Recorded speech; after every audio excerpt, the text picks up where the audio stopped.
بدی کا موقع ہوتے ہوئے بدی نہ کرنا بہت بڑی نعمت ہے۔ اللہ تعالیٰ سے دعا مانگو تو دعا کی قبولیت پر یقین رکھو، کیونکہ اللہ تعالیٰ غافل، لاپرواہ اور مایوس کی دعا قبول نہیں کرتا۔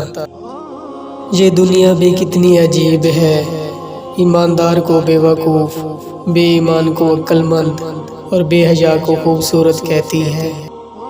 جو کسی کا برا نہیں چاہتے ان کے ساتھ کوئی برا نہیں کر سکتا، یہ میرے رب کا وعدہ ہے۔ اللہ کا ذکر کرتے رہا کرو، چاہے گھر میں ہو یا راستے میں، کیونکہ جس چیز کے سامنے اللہ کا ذکر کرو گے، چاہے وہ پتھر ہے، پھول، درخت یا کچھ بھی ہو، قیامت کے دن گواہی دے گی کہ یا اللہ، یہ تیرا ذکر میں مشغول رہتا تھا۔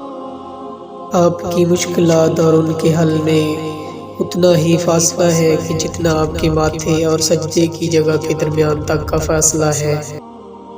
جو دوسروں کو عزت دیتا ہے اصل میں وہ خود عزت دار ہوتا ہے، کیونکہ انسان دوسروں کو وہی عزت دیتا ہے جو اس کے پاس ہوتا ہے۔